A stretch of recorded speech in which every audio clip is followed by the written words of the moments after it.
guys, Pitmaster here. I'm going to give you 7 must-dos in the corner. These are 7 things you must do to be a good cornerman.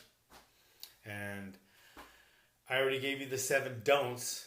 These are 7 do's. Number 1, when your fighter comes back to the corner, you need to oxygenate above all else. Nothing else in this list will work if you don't oxygenate him. If he doesn't get back into more of a aerobic state and out of an anaerobic state. Anaerobic without oxygen isn't good. That's when they're doing that. They can't hear anything you say. They can't. All they're doing is fighting for breath. They need oxygen. They're hungry for air. You want to get them out of that state as much as you can in your limited time. And that involves slow, deep, controlled breathing, because panting is very ineffective in making the exchange of carbon dioxide for oxygen.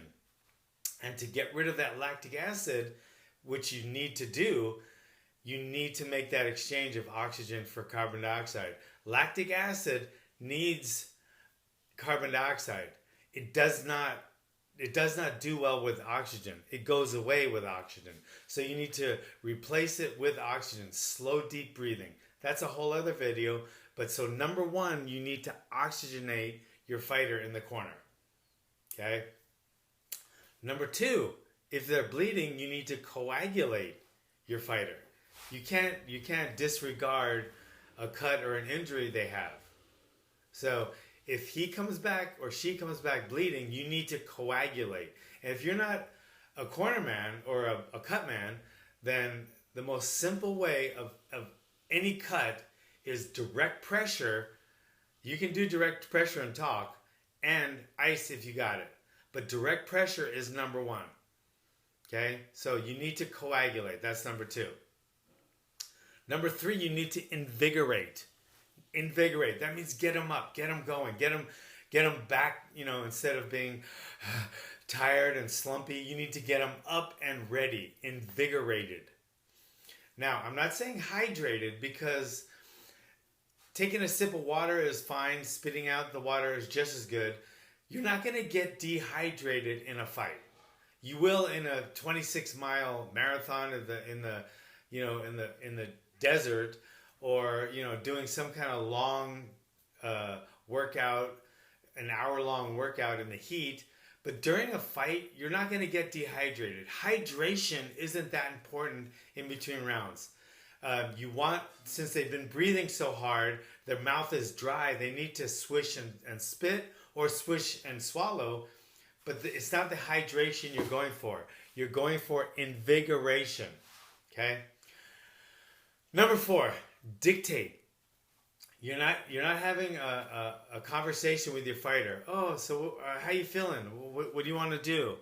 Do you want to punch more? Do you want to go for a takedown? I don't know. What do you think? You don't want to conversate. Do not conversate. Dictate. You want to dictate to them what they need to do the next round. Forget about the previous round. You need to dictate what they need to do the next round. Very important. Okay. Now, to go along with that, number 5 is you need to articulate it. You can't just think what they have to do and then think they can understand what you're thinking. You need to articulate it very well. You got to realize this guy or girl comes back to the corner, they're exhausted. Maybe they've been hit hard and they're kind of rocked a little bit and they're not thinking quite straight. So you need to articulate very well what they need to do that next round. Okay, so not only do you have to dictate it, but you need to articulate it. Okay? Number 6, you need to educate them. You need to educate. Like if you're seeing this guy's moving to the right, you need to educate that they need to throw either a right leg or a right hand when they're moving that way. Maybe they're dropping their hand when they're jabbing. So you need to educate that they need to throw that right hand when they start their jab. Okay? Or maybe they're coming in really sloppy and too high, so you need to educate that as soon as they start throwing their combination, that you need to shoot, okay, for a takedown. So you need to educate your fighter what they have to do next, okay? So those 3 go together. dictate your instructions, dictate, not conversate. Okay, you need to articulate it very well because they, like I said, they're breathing, they're panting, they're tired, they're maybe rocked a little bit. So you need to articulate it, and then you need to educate it. Those three go together. Okay. Number 7. This is probably the most important one of all of them. And this is, you need to do this when they're going back out into the next round. You need to do this. You need to motivate. You need to motivate your fighter. Whatever that takes, every fighter is different. Some fighters, you need to yell at them and you need to get them going.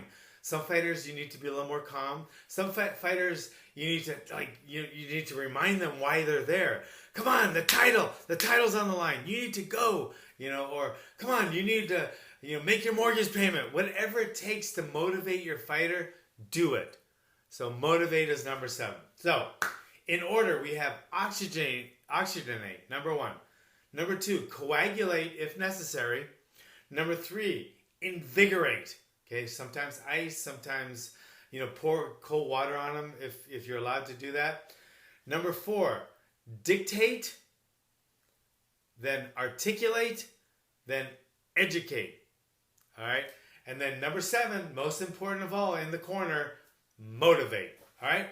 Hope you guys like this video. Please subscribe because I have tons of good videos, and comment because I want to see what you think of this video. So next time I do a similar one, I can change it accordingly, or tell me what kind of video you want to see.